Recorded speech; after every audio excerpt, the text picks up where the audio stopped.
मित्रों, इस दुनिया में जब भी प्रेम की मिसालें दी जाती है तो उसमें सबसे पहला नाम भगवान श्री कृष्ण और राधा जी का आता है। धार्मिक ग्रंथों के मुताबिक श्री कृष्ण को अपार प्रेम का प्रतीक माना जाता है और पुराणों के अनुसार ऐसा बताया जाता है कि श्री कृष्ण की 16,108 रानियां थीं, जिनमें से रुक्मणी और सत्यभामा उनकी सबसे मनपसंद रानियां थीं।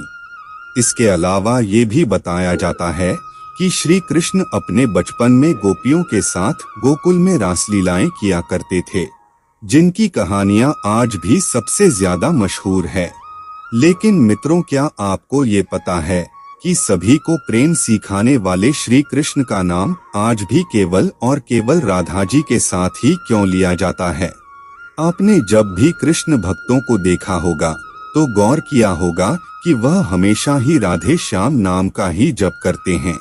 इस दुनिया में जब भी श्री कृष्ण और राधा जी के प्रेम का कहीं जिक्र किया जाता है तो सभी के मन में अक्सर ये सवाल उठता है कि जब आखिर श्री कृष्ण और राधा जी के बीच इतना अधिक प्रेम था तो इन दोनों ने आपस में विवाह क्यों नहीं किया? मित्रों, अगर आप भी जानना चाहते हैं कि श्री कृष्ण और राधा जी का विवाह किन कारणों से नहीं हो पाया, तो बने रहिए हमारे साथ वीडियो के एंड तक। नमस्कार मित्रों, स्वागत है आपका आज के इस नए वीडियो पर एक बार फिर।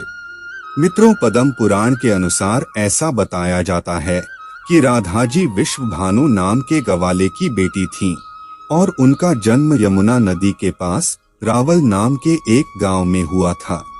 कुछ समय बाद राधा जी के पिता बरसाना गांव में आकर बस गए थे, लेकिन दूसरी तरफ कुछ विद्वानों का ऐसा मानना है कि राधा जी का जन्म बरसाना गांव में ही हुआ था। इसी के साथ ब्रह्म वैवर्त पुराण के अनुसार ये बताया गया है कि राधा जी श्री कृष्ण से उम्र में 5 साल बड़ी थीं और उनकी सबसे अच्छी मित्र भी थीं। ऐसा कहा जाता है कि जब श्री कृष्ण और राधा जी पहली बार मिले थे तो राधा जी श्री कृष्ण के एक झलक देखते ही उन पर मोहित हो गईं और उन्होंने कृष्ण को पहली बार तब देखा जब माता यशोदा ने उन्हें माखन खाते हुए ओखली से बांध लिया था।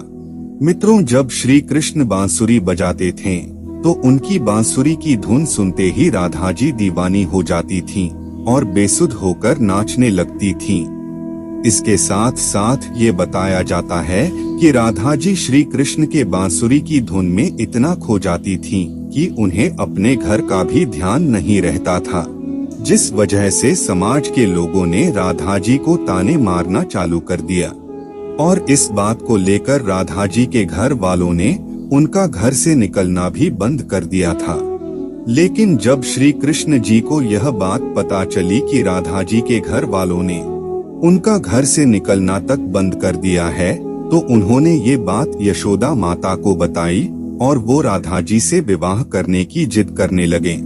लेकिन लाख कोशिश करने के बावजूद भी श्री कृष्ण माता यशोदा को नहीं मना पाए और माता यशोदा ने श्री कृष्ण को ये कहकर टाल दिया कि एक तरफ तो राधा जी उनसे उम्र में 5 साल बड़ी हैं और दूसरी तरफ उनका विवाह भी पहले से तय हो चुका है। यशोदा माता ने जब यह बात नंद महाराज को बताई तो उन्होंने भी श्री कृष्ण को बहुत समझाया और राधा जी से विवाह न करने की सलाह दी।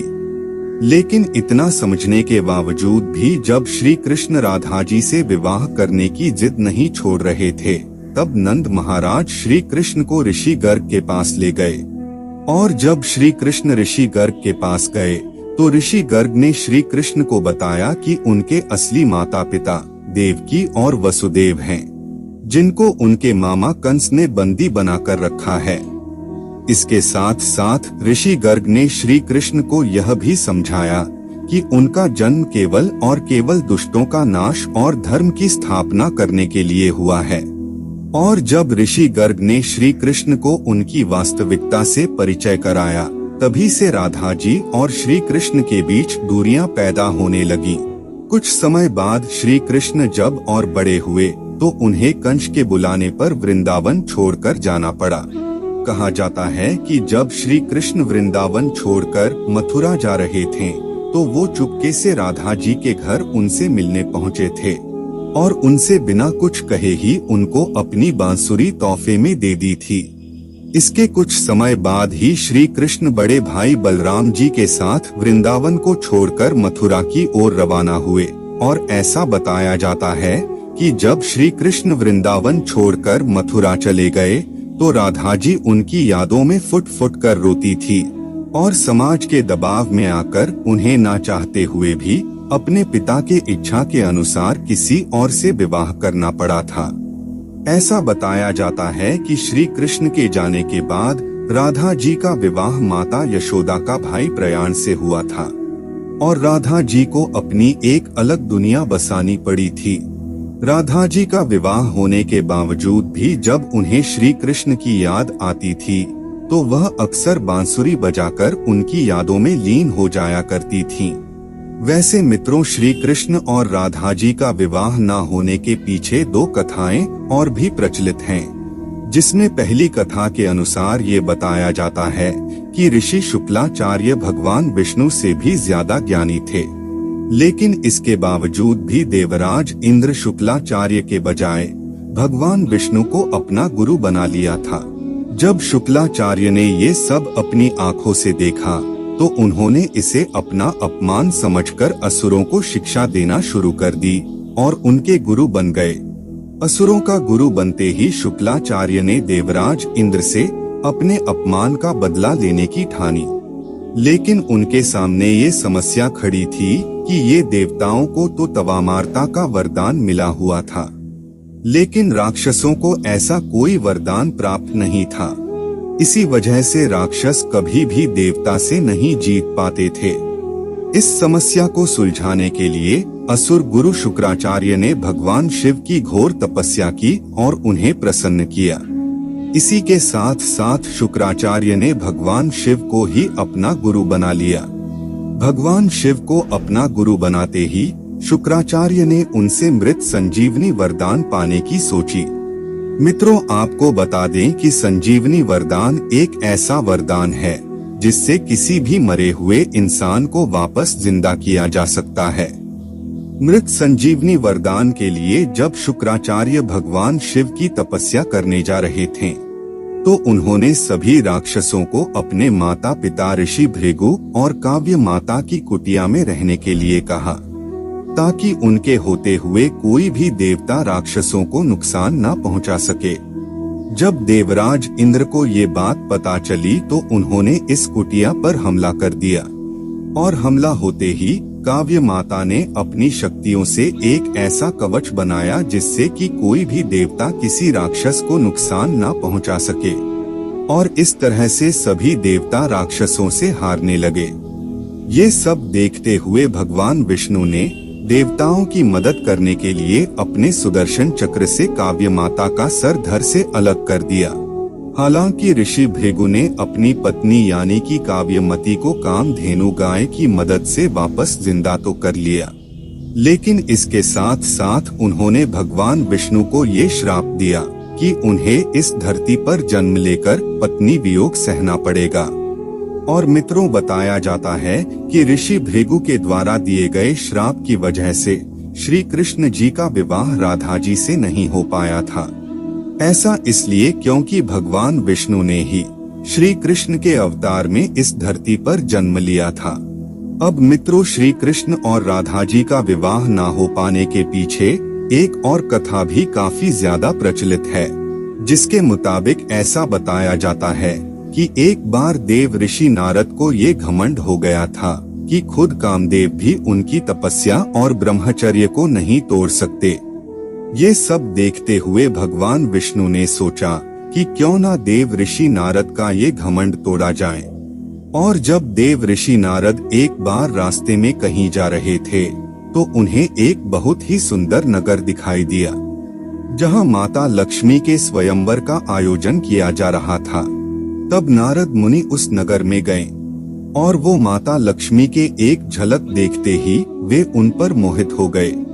लक्ष्मी जी के रूप और सुंदरता को देखकर देव ऋषि नारद का ब्रह्मचर्य तो भंग हो ही चुका था, इसके लिए उन्होंने सोचा कि क्यों ना इस स्वयंवर में भाग ले लिया जाए। लेकिन इससे पहले देव ऋषि नारद भगवान विष्णु के पास गए और उनसे कहा कि आप अपना सुंदर रूप मुझे दे दीजिए और मुझे हरि जैसा बना दीजिए। मित्रों, आपको बता दें कि हरि का एक और अर्थ वानर होता है, लेकिन देव ऋषि नारद ये बात नहीं जानते थे और भगवान विष्णु ने उन्हें एक वानर रूप दे दिया। जब लक्ष्मी जी स्वयंवर में आई तो देव ऋषि नारद के वानर वाले रूप को देखकर उन्हें बहुत गुस्सा आया। इसी के साथ साथ देव ऋषि नारद का स्वयंवर में खूब मजाक भी उड़ाया गया। उसी समय की बात है कि भगवान विष्णु भी एक राजा भेष रखकर उसी स्वयंवर में आ गए और भगवान विष्णु के सुंदर रूप को देखते ही लक्ष्मी जी ने उन्हें अपने पति के रूप में चुन लिया। ये सब देखकर स्वयंवर में बैठे सभी लोग देव ऋषि नारद की और भी ज्यादा हंसी उड़ाने लगे और उन्हें कहा कि पहले जाकर अपना रूप तो देखो। जब देव ऋषि नारद ने शीशे में जाकर अपना रूप देखा तो इन्हें अपना वानर वाला रूप देखकर बहुत गुस्सा आया। इसी के साथ साथ देव ऋषि नारद भगवान विष्णु को भला बुरा कहने लगे और उन्हें श्राप दिया कि जिस तरह से मैं स्त्री वियोग में तड़प रहा हूँ, उसी तरह तुम्हें भी अपने हर जन्म में स्त्री वियोग सहना पड़ेगा। लेकिन इसके कुछ समय बाद नारद मुनि को अपने गलतियों का एहसास हुआ और उन्होंने भगवान विष्णु से इस बात के लिए क्षमा मांगी। इसके बाद भगवान विष्णु ने नारद मुनि को क्षमा करते हुए बताया कि ये सब तो उनकी ही माया थी। वैसे मित्रों, कमेंट करके बताइए कि आपको क्या लगता है, इनमें से किस श्राप के कारण श्री कृष्ण और राधा जी का विवाह नहीं हो पाया। फिलहाल आज के वीडियो में बस इतना ही। अब हमें इजाजत दें और वीडियो को अंत तक देखने के लिए आपका बहुत बहुत शुक्रिया।